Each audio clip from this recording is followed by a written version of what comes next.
This podcast is sponsored by BetterHelp. After experiencing trauma, I went to therapy, and my therapist guided me through a difficult time in my life. They helped me understand what was happening and provided me with tools to cope and find my own strength and resilience. Their experience and compassion were invaluable and enabled me to rebuild my life and move forward. I strongly believe in the power of therapy to help people through difficult times. BetterHelp connects you with a licensed therapist who is trained to listen and give you helpful, unbiased advice. First, you go to their site. You can use my link, betterhelp.com/resilience. You answer a few questions, and BetterHelp will match you to a professional who has years of experience helping people with struggles just like yours. Let BetterHelp connect you to a therapist who can support you, all from the comfort of your own home. Visit betterhelp.com/resilience or choose podcast, then Notes on Resilience during sign up and enjoy a special discount on your first month. Hello, welcome to Notes on Resilience. I'm your host, Manya Chilinsky. Today's guest is Nōn Wels, who is building the Feely Human community and is the host of the podcast You, Me, Empathy. We had a fabulous conversation about the fact that we wish we didn't always have to be so resilient and the importance of self-empathy. And we even talked about discomfort as a teacher. I think you're really going to enjoy this episode.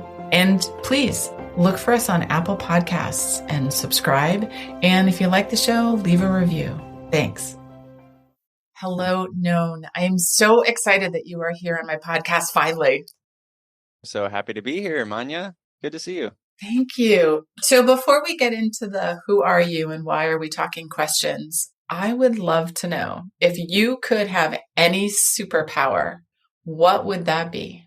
Thought about this before. I couldn't decide on one. So I'm gonna Okay. quickly, swiftly go between three. The first one being Mary Poppins powers. So flying and sort of moving things about the room and having some sort of satchel that holds all the things. Oh, That would yes. be called Barry Boppins, I think. Yes. The other one being able to talk with animals. Oh, yes. Yes. Yes. And then the last one, of course, being able to just melt every gun down and turn them into little figurines to pass to, I don't know, board gamers, people, kids, whatever. Just burn all the Yes. guns. Yeah. The power to burn all the guns. That would be an amazing superpower. I wish I had a magic wand and could give you all three of these. That's why I'm here. I thought you had said wand. Oh, shoot. So I got you here under false pretenses. I'm leaving. Okay. All right. Bye-bye. It was good to talk to you. Well, Nōn, tell us, who are you and what do you do? My name is Nōn Wels, and I'm an animal lover. I have dogs and bunnies and a chicken and a horse, and I am a feely human. I am a podcaster, although that may change soon. I run a community called the Feely Human Collective, and I enjoy watching women's soccer, and I love bread. Okay. I think we have a good picture of who Nōn Wels is. And full disclosure to listeners of the podcast, Nōn and I are friends. And I have to say, I did not know about the bunny. That is so cool. So the bunnies and the chicken are fairly new. We adopted them from some neighbors who didn't want them anymore. Okay. And they're adorable. They're the floppy-eared ones. Aww. And the chicken she's on her way out, which makes us very sad. And but the chicken likes to sort of snuggle in with the bunnies, and she rests her little weary head on the bunny bellies, and it's adorable. Oh, I bet that is adorable. Well, how is it that you are in a place to be thinking about resilience and compassion? I think I don't think a lot about resilience, although I feel it. Mm-hmm. And when I think about resilience, the thing I go to first is I wish that we all didn't have to be so resilient. Mm-hmm. Especially those of us who are marginalized, Black, queer, trans, indigenous folks, Jewish folks. That feels like a perversion of nature, that resilience has to be so high.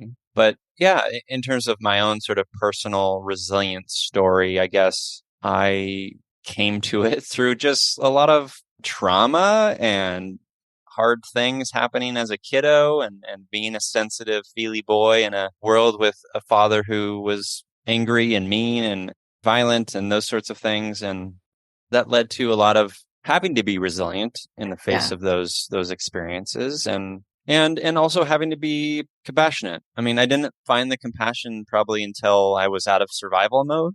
Yeah. That's sort of a nutshell. If you want details, Yeah. I'm an open book. No, I appreciate that 30,000 foot view to completely mix our metaphors. Mm-hmm. So I know that you think a lot about empathy and compassion. And what do you think people misunderstand about those concepts the most? I think one of the misconceptions about empathy is that it's an action or a thing that we do rather than a thing or a energy we embody. Okay. And by that, I mean, when we think about empathy, or when I think about empathy, it's something that's ongoing, it's active, it's sort of a daily presence with the idea that we live in a world, and as humans, we have an impact on the world and our planet and our communities, and being mindful of those things and being considerate of the impact and intention of those experiences is a daily practice. Mm-hmm. So empathy is not a checkbox. It's a daily, embodied, living, breathing, messy, hard practice.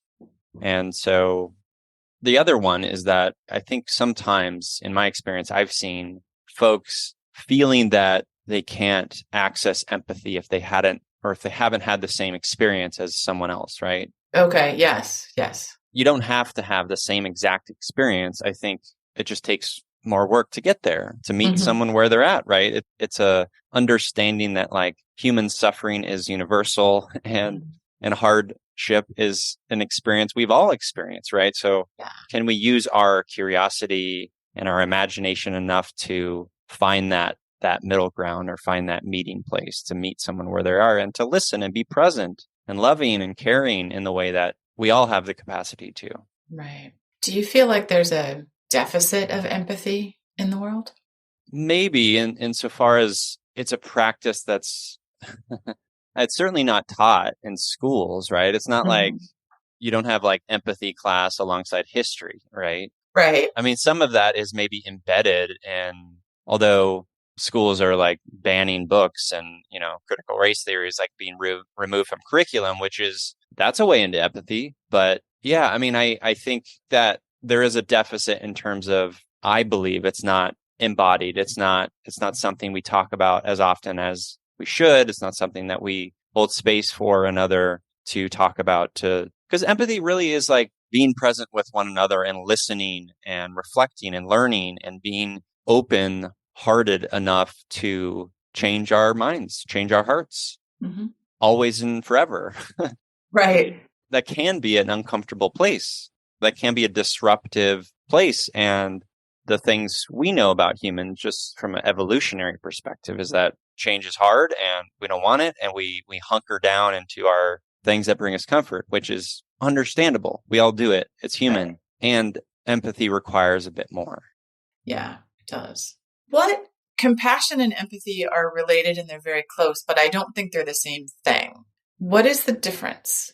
I think there is a form of, it's called compassion and empathy, and compassion and empathy is moving toward action usually. Okay. Hmm.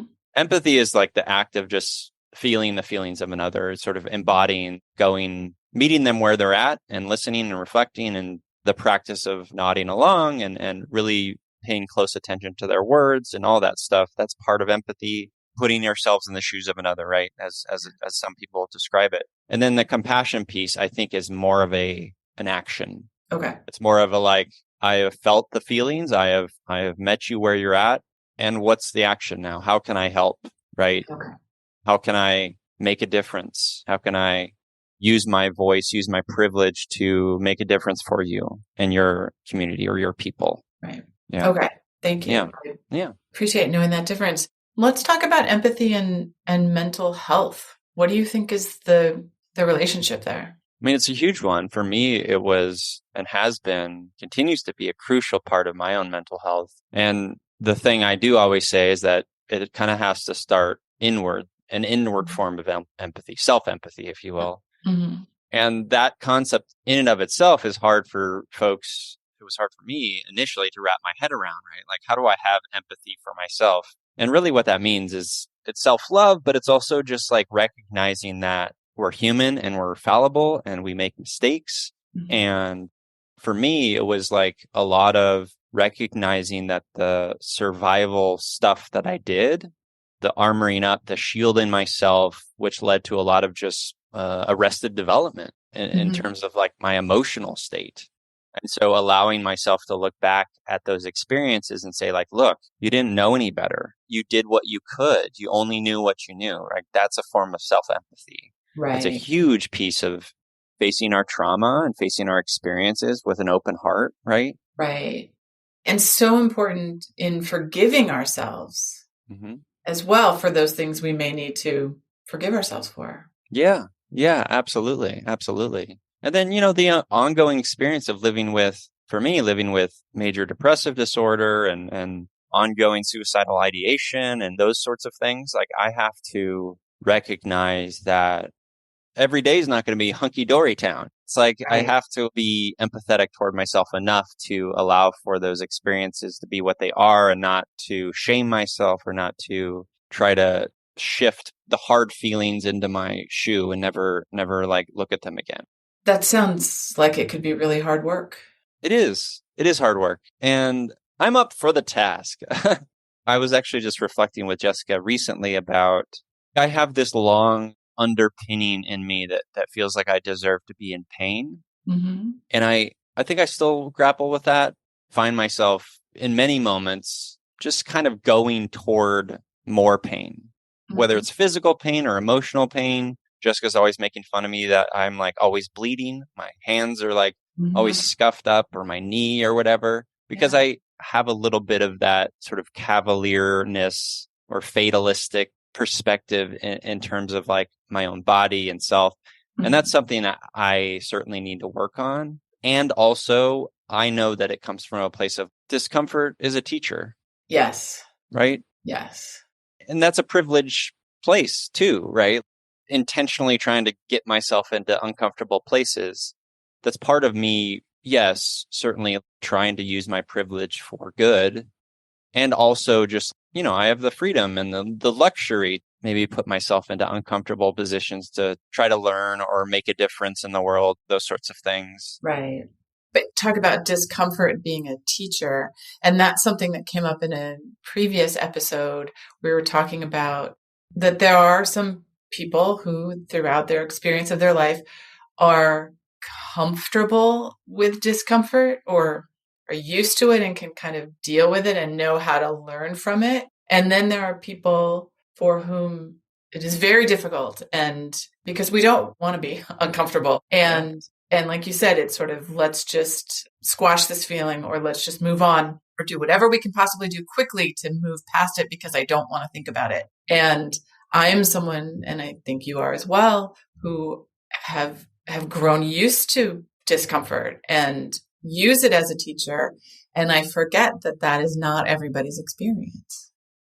It's not. It's not. And when I think about discomfort, I don't want it to be just an exercise of self. I want it to be an exercise of how can I impact a community? How can I use this discomfort as not to just bring up the discomfort, but to Right. bring up the discomfort and then what? And what action are we taking? How are we being curious about that discomfort? What does it mean for ourselves and each other and our communities? And how can discomfort, it's like bringing up a system like the workplace, right? Mm-hmm. And the idea that there's a lot of rules and regulations and protocol and culture, and a lot of that stuff is fine, but a lot of it need to be disrupted. Mm-hmm. And sometimes that can bring up discomfort. Right. On the tail end of that discomfort can be beautiful change and perspective building and a better experience in life for those who suffer the most by those systems, right? Yeah, I think you're talking a little bit about individualism versus what do we do and how do we live to care for the communities around us. Sure. Yeah, that's a big part of it. That's always on my heart. Yeah, I mean, I reject the notion of rugged individualism. I think it's a selfish, monolithic framework that doesn't work for me and I think is ultimately toxic and damaging for certainly the self, but certainly our communities and our culture and our society. Right. Yeah. Well, and you talked about the workplace as an organization. And how do you think about the role of our systems, our institutions, like our workplaces, in helping people heal from trauma, be compassionate, build their empathy? What is the role our systems have in those kind of things? That's a hard one because the way I see it is that many of our systems, whether it's our medical system, our educational system, or our workplace system, a lot of it is foundationally rooted in ideas of individualism or capitalism or this enoughness thinking or this deficit thinking. And so in my mind, a lot of them need to be disrupted and changed in some big, massive ways. The problem with that is that those disruptions lead to a lot of like white dudes being upset about losing their power and money. Yes. I mean, that's kind of what it comes down to. Yeah. And so I do believe that things we can enact change. I just think it's a slower process. And I don't want to be totally cynical about it. I do believe that workplaces have the capacity to create more space for our whole humanity. In the Feel Human community, my friend Nicola Pierce-Smith talked about the importance of employee resource groups as an example, right? And creating those spaces for Black women or queer people or whatever, right? Creating little pockets of safety in these systems is huge, right? That's why communities are important, right? Because you're a little bit taking your power back and creating a world that is like a refutation of these systems. Yeah. This just all feels so important, what you're saying. So thank you for sharing your thoughts. Can you talk a little bit more about the community that you're building or that you have built? And full disclosure, I am part of the Feeling Human collective. Thank you. I don't think there's ever a built. I think it's always building. Okay. Yeah. Okay. I'll preface it by saying I've been struggling with the community building because I want it to be a place for, yes, us to be witness to our whole humanity, for Feely humans to find meaning in each other and connection, healing that comes with connection and being witness to each other. And also I struggle with a number of things. I struggle with the idea of like growth within these communities, what that looks like. And ultimately that's like a financial piece, right? And that I always struggle with. And also I do need more paid members as an example, right? Maybe that's a discomfort that I need to sit with. But the other piece of it too is in community building, like we've been talking about how important discomfort is and how important empathy is. And a lot of this is a sort of a community of ideas and perspectives and difference. And I'm always sort of ruminating and struggling with the idea of, yes, I am so proud of building this Feely Human community and continuing to see how it shapes and transforms. And also, I don't want to build an echo chamber of a liberal bastion that exists in the world. I think that's important and we need that. And also, is it counterintuitive to the ethos of what I feel it should be, which is a space for us to be changed and transformed and see different perspectives and new ideas and all of those sorts of things, right? Yeah. So that I struggle with, but that's just the philosophy and what weighs on my heart. But all of that being said, I am proud of what we're doing. And I think it's really and I've said this before, I think to you, certainly, I am a community builder, but I'm a community builder as it relates to all of us. I am not a king. I'm not the king of the domain. I am one of each of us and all of us, and we're building it together and shaping it together. And I feel like the community is starting to get that. come up with their own ideas and give me feedback. That's so crucial in these spaces. We are going to have links in the show notes. We're going to make sure people know how to find the community and learn more about it, because I cannot recommend it strongly enough. It is an amazing group of people.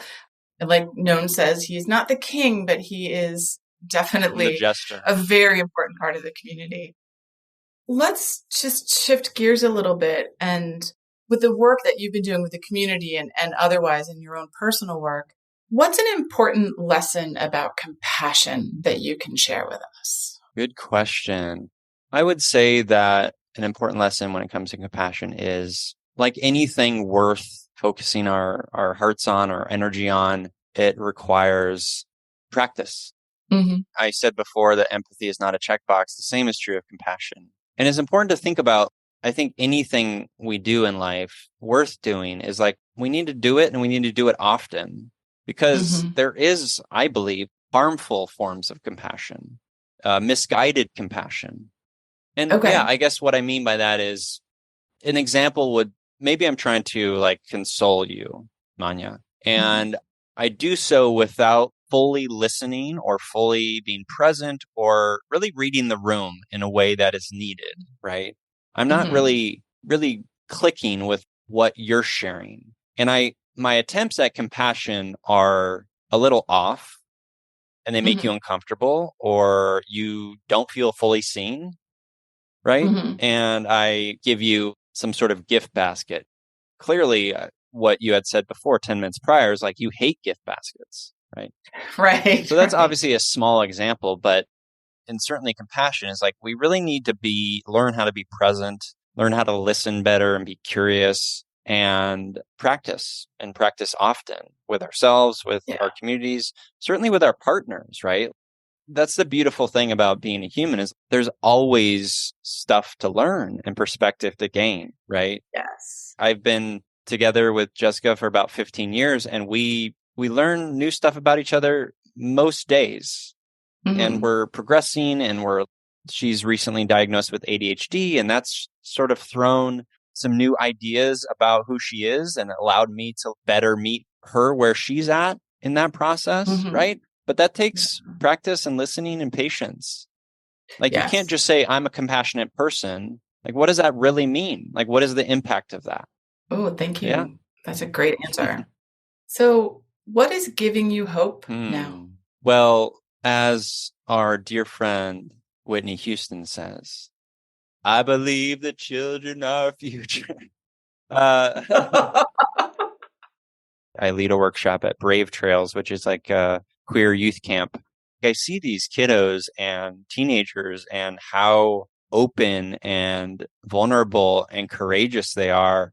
Talk about resilient in the face of not being seen for so long in such dehumanizing ways, and finding their people and finding their community at such a young age. It's so beautiful. It makes me cry thinking about it. Is just how radical their love is and empathy is, and activism and all of that. That really, when I think about that, it inspires new sort of action in me, because sometimes we all can, like, I get down and I'm like, is this worth it? Or I don't want to do this anymore. I want to hide. It's hard. Right. And then I think about, those kiddos doing their thing. And it's just like, oh yes, this is wonderful. Cause I mean, it feels like we live in garbage town, USA, and it feels hard. And it feels like, what the hell is going on sometimes? But rooting ourselves into that, into others who are doing such beautiful work in the world is helpful. Oh, thank you for sharing that. And go Whitney. I love her too. Yeah. We're getting ready to wrap up. What would you tell your 18-year-old self about resiliency, or maybe about compassion, or maybe about empathy? Pick one. Choose your own adventure. I loved those books as a kid. I know. I would say to my 18-year-old self that it feels like you're holding the weight of the world on your heart, and that's hard and that's not fair. And it won't be like that forever. And I would say that to anyone, any feely human, is that like, we tend toward holding a lot and feeling a lot. And that is a superpower. And it's also can be a burden, and it can also be something that causes suffering. And it's why it's important to think about these things critically and to lean into connection and community. Mm-hmm. Find ourselves in others. Yeah. We truly can't do it alone. You are not alone. It's an important statement, and it's also embroidered on pillows. Right. So it's become a little bit overused, but it's true. We truly need each other. We truly need community to make this whole thing worthwhile. So I would say that. I like it. Do you think your 18-year-old self would have listened? My 18-year-old self was a drunk and started a fight club in college, nearly got kicked out, and was anorexic and very, very, very depressed without knowing it. So probably not. Yeah, probably not. Well, thank you for sharing all of that, what you would tell yourself and some of the challenges you would have had listening to that. Yeah. As we wrap up, how can our listeners reach you? The best way is to join the Feely Human community. Yes. Yes. The Feely Human community has expert-led workshops every month. We have a Feely movie club called Movies That Make Us Feel. We have like weekly events, and we're doing like a learning series on watching documentaries together. We have an emotional check-in series, all sorts of wonderful stuff. But yeah, that's the best way. If you go to feelyhuman.co, you can learn more about that and the work of the Feely Human Collective. Yeah, if you have any questions about the community or me, I'm happy to gab. You can just email me at hello@feelyhuman.co. Excellent. Well, thank you for sharing that. And we will put links in the show notes to make it easier for everybody. And I'm so glad I got you on the podcast. Thank you, Nōn, for sharing. And thanks to our listeners for listening. Thank you. Thank you for listening. I hope you got as much out of this conversation as I did. So if you'd like to learn more about me, Manya Chilinsky, I work with organizations to help understand how to create environments where people can thrive after difficult life experiences. And I do this through talks and consulting. I'm a survivor of mass violence, and I use my experience to help leaders learn about resiliency, compassion, and trauma-sensitive leadership, to build strategies to enable teams to thrive and be engaged amidst difficulty and turmoil. If this is something you want to learn more about, visit my website, www.manyachilinsky.com, or email me at manya@manyachilinsky, or stop by my social media on LinkedIn and Twitter. Thanks so much.